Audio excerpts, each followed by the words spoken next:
بسم اللہ الرحمن الرحیم۔ السلام علیکم۔ Fourth year Arabic elective, page number 110 من قصیدۃ البردۃ، قصیدہ بردہ سے یہ انتخاب ہے۔ شاعر کا پورا نام محمد بن سعید بن حماد بوصیری ہے۔ یہ 608 ہجری میں جمہوریہ مصر کے علاقے بنی سویف میں دلاسی نامی بستی میں پیدا ہوئے۔ انہوں نے عربی علوم اور اس کے آداب پڑھے اور مختلف اصناف میں شعر بھی کہے اور بہت سے مناصب پر فائز رہے، اور آپ نے دور انحطاط کے ان شعراء کے ساتھ زندگی بسر کی جن کے نام بہت چمکے، مثلا ابن النبیہ، عمر بن الفارز اور ابن مطروح۔ بوصیری رحمۃ اللہ علیہ اسکندریہ میں 659 ہجری میں فوت ہوئے۔ نعت رسول مقبول صلی اللہ علیہ وآلہ وسلم میں امام بوصیری کے بہت سے قصائد ہیں، لیکن ان میں مشہور قصیدہ بردہ ہے، اور اس پر اجماع ہے کہ کعب بن زہیر کے قصیدہ بانت سواد کے بعد نعت رسول مقبول صلی اللہ علیہ وآلہ وسلم میں یہ قصیدہ سب قصائد سے زیادہ افضل ہے۔ یہ بردہ 162 اشعار پر مشتمل ہے، اور بیان کیا جاتا ہے کہ شاعر نے اسے اپنی بیماری کے ایام میں نظم کیا اور اپنی شفا کے طمع اور لالچ میں اسے بطور توسل اللہ کی بارگاہ میں پیش کیا۔ حضور نبی اکرم صلی اللہ علیہ وآلہ وسلم کی فضیلت اور منقبت کے بارے میں اس کے شعروں میں سے ہم نے درج ذیل اشعار کا انتخاب پیش کیا ہے، جو اب ہمارے متن کا حصہ ہیں اور جن کو آج ہم نے پڑھنا ہے۔ محمد سید سردار الکونین، دونوں جہانوں کے والثقلین، اور جن و انس کے، یعنی کہ انسانوں کے بھی اور جنوں کے بھی، والفریقین، اور دونوں فریقوں کے، من عرب سے و من عجم، اور غیر عرب سے۔ سیدنا محمد صلی اللہ علیہ وآلہ وسلم سرور کونین ہیں، مطلب دونوں جہانوں کے سردار ہیں، اور جن و انس اور عرب و عجم کے دونوں فریقوں کے سردار ہیں۔ ان اشعار کی اس شعر میں شاعر جو ہے وہ نبی اکرم صلی اللہ علیہ وسلم کی تعریف کرتے ہوئے کہتا ہے کہ میرے نبی جو ہیں وہ دونوں جہانوں کے سردار ہیں، اور وہ جنوں اور انسانوں کے مالک ہیں، جو سراپے رحمت ہیں، اور جو بہت زیادہ سخی بھی ہیں،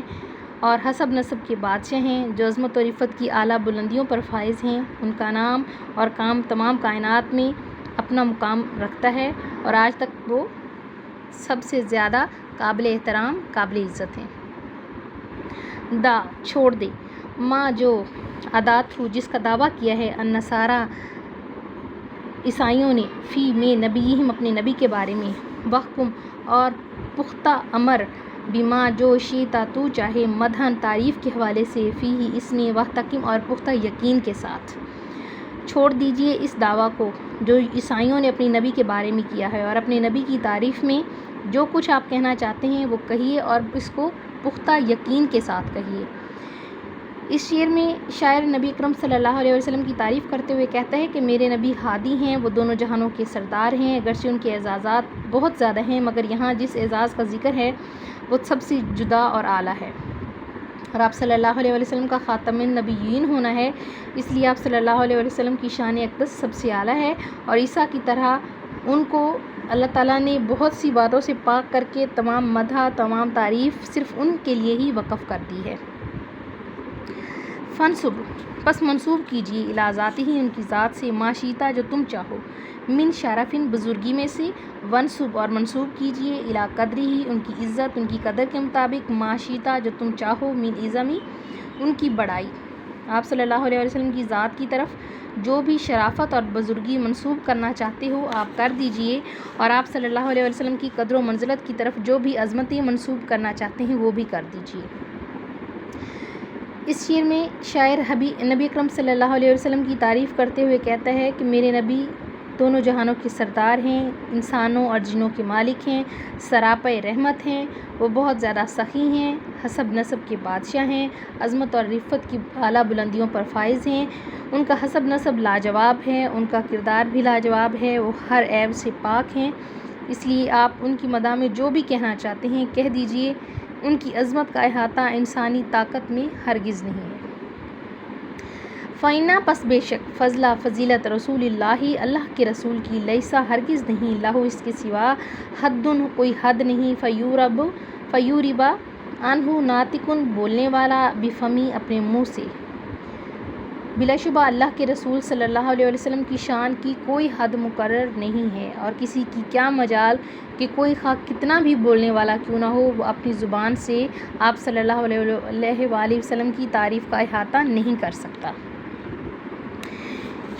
اس شعر میں شاعر نبی اکرم صلی اللہ علیہ وسلم کی تعریف کرتے ہوئے کہتا ہے کہ آپ صلی اللہ علیہ وسلم کی ذات جو ہے وہ سب سے زیادہ فضائل والی ہے، سب سے زیادہ فضیلت والی ہے، اور آپ صلی اللہ علیہ وسلم کی کوئی جتنی چاہے مرضی تعریف کرے پھر بھی وہ آپ کی ذات اقدس میں موجود خوبیوں کا احاطہ نہیں کر سکتا۔ آپ صلی اللہ علیہ وسلم کی تعریف اپنوں نے ہی نہیں کی بلکہ غیر مسلم لوگوں نے بھی آپ صلی اللہ علیہ وسلم کی تعریف میں بہت سی کتابیں لکھی ہیں۔ آپ صلی اللہ علیہ وسلم کی تعریف میں جتنا مبالغہ کیا جائے اس میں کوئی حرج نہیں، بلکہ اس سے آپ صلی اللہ علیہ وسلم کی ذات کی عکاسی ہوگی۔ فمبلغ العلمی، پس علم کی پہنچ یہاں تک ہے، علم کی انتہا یہاں تک ہے۔ فیہ اس میں انہ بے شک بشر کوئی بھی انسان، وانہ اور بے شک خیر بہتر ہے، خلق اللہ کی مخلوق میں سے، کلہم وہ تمام۔ آپ صلی اللہ علیہ وآلہ وسلم کے بارے میں علم کی پہنچ یہاں تک ہے کہ آپ صلی اللہ علیہ وآلہ وسلم انسان ہیں اور آپ اللہ کی تمام مخلوق میں سے سب سے زیادہ افضل ہیں۔ اس شعر میں شاعر نبی اکرم صلی اللہ علیہ وسلم کی تعریف کرتے ہوئے کہتا ہے کہ بے شک آپ نبی اکرم صلی اللہ علیہ وسلم اللہ کی تمام مخلوق میں سے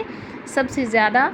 افضل ہیں، آپ صلی اللہ علیہ وآلہ وسلم تمام مخلوق میں سے بہتر ہیں اور اعلیٰ بلندی پر فائز ہیں۔ مختصر اس کے بارے میں یہ کہوں گی، وَأَحْسَنُ مِنْكَ لَمْ تَرَ قَطُّ عَيْنِي وَأَجْمَلُ مِنْكَ لَمْ تَلِدِ النِّسَاءُ كَأَنَّمَا قَدْ خُلِقْتَ كَمَا تَشَاءُ۔ یہ شعر ہیں عربی میں، گویا کہ آپ صلی اللہ علیہ وآلہ وسلم سے زیادہ حسین کبھی کسی انسان کی آنکھ نے نہیں دیکھا، اور آپ صلی اللہ علیہ وآلہ وسلم سے زیادہ خوبصورت کبھی کسی ماں نے جنم نہیں دیا، اور آپ صلی اللہ علیہ وآلہ وسلم کو اللہ نے ایسے ہی تخلیق کیا ہے جیسا کہ آپ صلی اللہ علیہ وآلہ وسلم چاہتے تھے۔ علامہ اقبال نے کیا خوب کہا ہے، وہ دانائے سبل، ختم الرسل، مولا کل، جس نے غبار رخ کو بخشا، فروغ وادی سینہ۔ مشکل الفاظ کے معنی اور ان کی تشریح بہت اچھے سے رف بائنڈر پر لکھ کر دیکھیے گا۔ فی امان اللہ۔